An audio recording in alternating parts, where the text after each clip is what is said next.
Good day, everybody. Welcome back to the channel. So it has been announced Falcia will be coming to the global server on November 10th, and it will coincide with her event, the Crawling Dark, where we will have an opportunity to get her within 250 summons. Let's talk about her.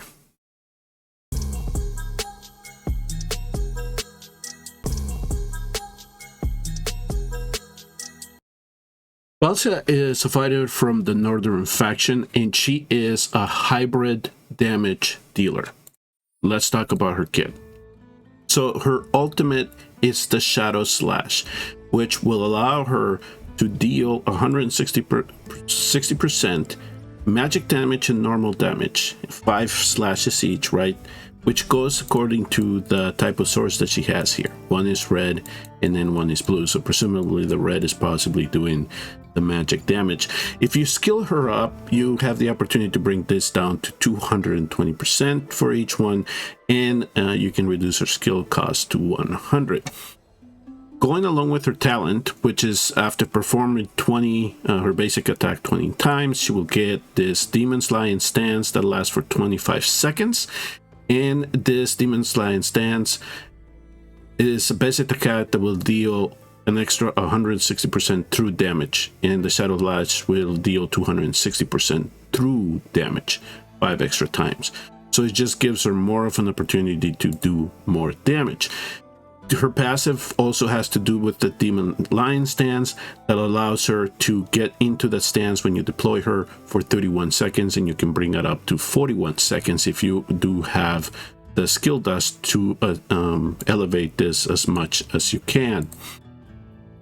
With her specialized attack speed, she actually provides a graded reduction in attacks interval based on the attack speed attribute. So if you can build attack speed on her, I would take that opportunity to do that, and you will get more damage out of her. And of course, then her basic attack is just doing both normal damage and magic damage. The areas where she will shine are where you're going to need single target hitters. And given that I have her in this account, the progression is this account really started with, in terms of gathering attackers early on, Falcia was one of the very first ones that I had to advance the content in this game, along with Abomination. As you can see now, I have expanded my attack heroes, and now I also have a good proportion of heroes that are from the Nightmare Council. So if we start comparing what Falcia can do in comparison to heroes from the Nightmare Council, she is going to fall a little bit behind, and I really do think it's because of the faction that she is in. There aren't many fighters in this faction, and you get the additional bonus, of course, especially if you have Elder, where you're gonna get a little bit more, you're getting more protection, so you're gonna get bigger shield. And one of the nice things about it is that she does benefit from having a shield, because the hero will gain extra damage when she's shielded. And so there are very different ways to get her shielded, but having the Lord does help immensely in terms of unlocking her true potential. So when Elder comes to the global server, I know that if you have her, you're probably going to want to summon and try to get him. Unfortunately, right now, the only way that you can get him is through ancient summoning crystals, and I just got lucky in picking up Elder. So I have seen the changes that having Elder allows for Falcia to have, especially when it comes to damage. She does a lot more in terms of that. If we go through her awakenings, I would say that the Awaken one is probably the most important awakening for this hero. It gives her a shield with the strength of the 200% of attack speed. So this is why I was telling you, you want to try to get as much attack speed as you can on her. And I really tried during the Forerunners event to try to summon her, but given that I'm keeping this account free to play, it was really hard to come up with 250. I got to 80. We were unsuccessful in getting her, but you know what, in getting that extra copy. But just having her in the count as she is, she's a boost to any account that really does not have the fighters, especially if you lock in the fighters such as Arrogance, Salazar, and Solitude. The third awakening then, of course, is when the hero gets in the demon slaying stance, her attack interval is reduced, more opportunity for damage. And then her fifth one is that she becomes immortal just for an instant once she gets a fatal hit. But you know, once the timing of this is done, she will die. Let me just briefly. Once you get her to 60, you can see that her base attack is 4564, which is really high among the fighters, and she has a cost of 19, and then she can block at least 2 units. Because of this, I think that she is a great candidate for Guild Wars if you want somebody there to give you a little bit of damage and back up your tank in case somebody tries to bulldoze you. You can try to use that strategy, and if you give her enough attack speed, you reduce her attack interval, you'll have a chance, more enough an opportunity to bring down any waves in that content. Here in the Forerunner server, she has been rated very highly for the Guild Ward in anything to do with the faction trials in the Northern faction, and of course people are using her in AMR, in single target DPS, and the Guild Boss if you have the people to help her elevate her damage in that content. Okay, so for just to briefly give you an idea of how I'm using her, I am using her here for stage 19. Essentially what she's doing for me here is she is helping me, she's going to help me bring down the boss at the end, and that's what I use her here for, of all the fighters. And I just rely on her because once her ultimate is activated, she can just bring down the boss. So so you can see that since I have Elder, even if you use Dagna for the shield, when you deploy her, she'll get that little shield, so she get a little bit of protection.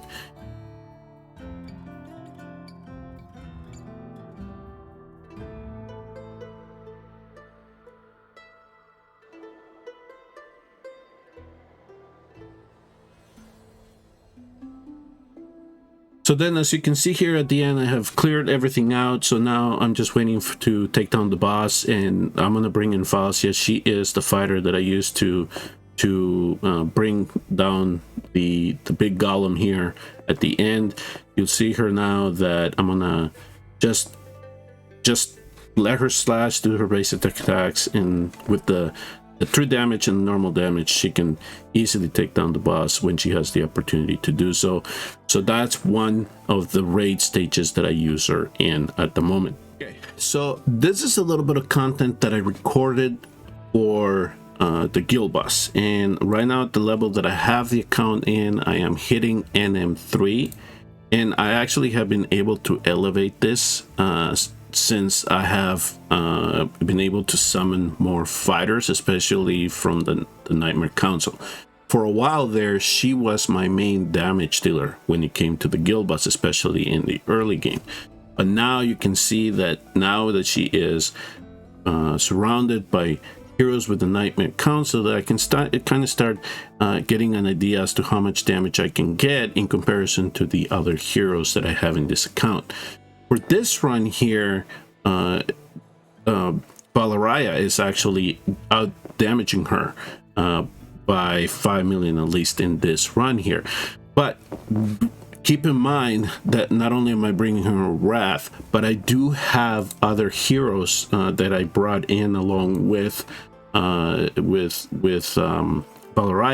that are from the Nightmare Council. So if I'm deploying 4 of them, which I am in this instance, I'm gonna get extra attack speed and extra stats that allows them to increase their damage at the guild boss, whereas Falcia really is just getting the benefit from the presence of Elder being there alongside with Dolores's boost, and then anything that I can get from the vulnerabilities that are applied here by Eon.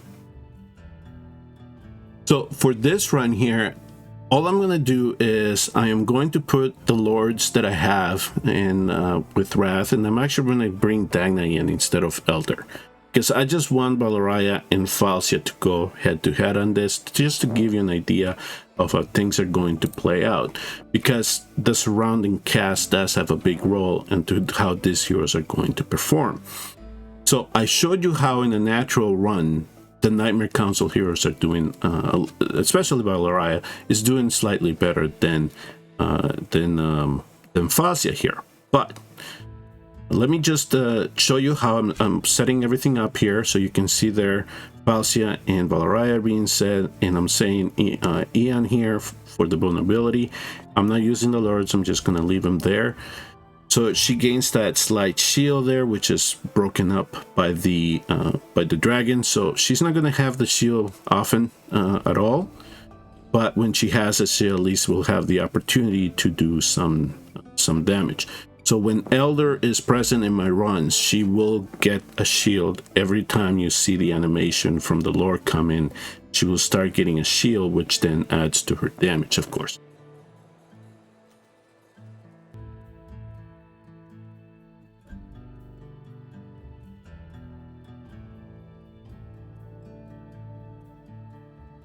Okay, so here I am in the third shield, and unfortunately I was not able to bring it down, and I could not stop the run before it ended, but it's fine. I think that the general example here, and based on what I showed you on what my regular runs can do, and then in this run here. So here, Valoraya is by herself, so there are no other Nightmare Council heroes around her. And so then you can see here that that Falcia did slightly better than she did in that respect. Overall, what I can tell you is that if Falcia was a member of the Nightmare Council, she would give Salazar a run for his money. And I also think that that Falcia would give some competition to an A3 Silitu, if she was positioned in the right faction. Another area of the game where I think she will help you immensely is artifact material raid. So here I'm going to show you a run in 18 without the power of dominance. This is as close that I was able to mimic what I did when I had Falcia help me unlock this stage. So I'm going to show you kind of the general run that I did with her to try to get this down.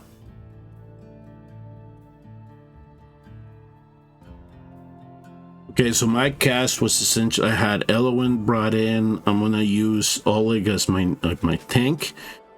There is a fighter named Ares that has not been released in the global server yet, but he is just being a support for me to block the sides and the minions. And I'm also, because you're gonna see on the run, I'm gonna actually place him down and have him face him towards the boss, because I do want him to apply a defense down that he has on his basic attack on him to help me bring this down. Abomination and are going to be the ones that are going to help me, Ares and Abomination are the ones that are going to help me keep all the minions to the side as much as possible. And I'm going to use Volca and Wrath here to block these spawns up here, and I'm just gonna ask Falcia here to do the damage that I need to complete this run.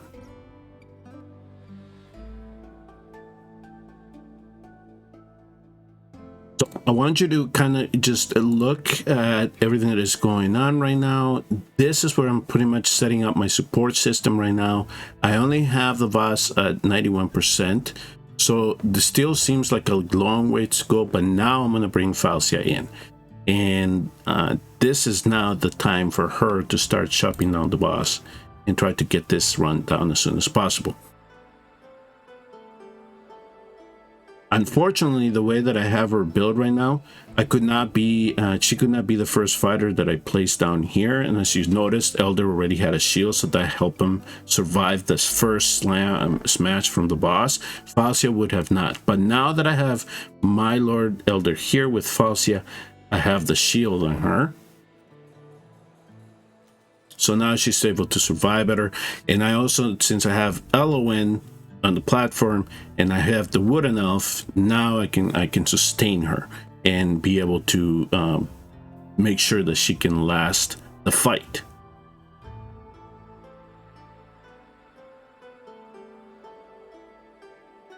So now you can see we're pretty much to the end of the run. I don't have too many concerns about any other minions slipping through. We did have one that managed to get in.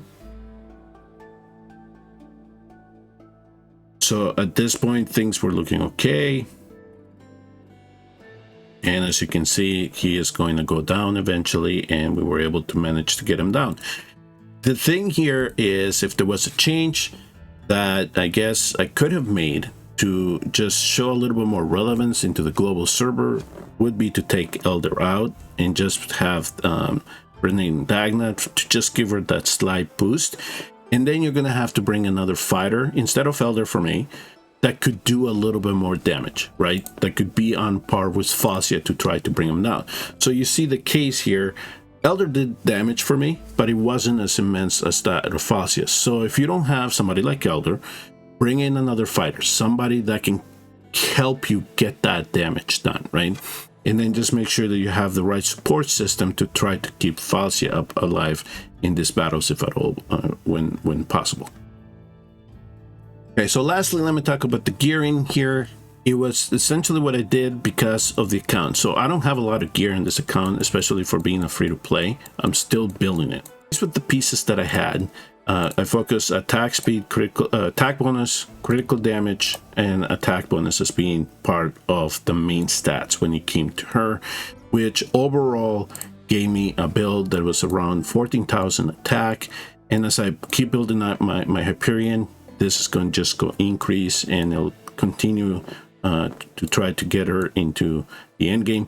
98% crit rate and 305 crit damage. You can see the attack interval decreased here.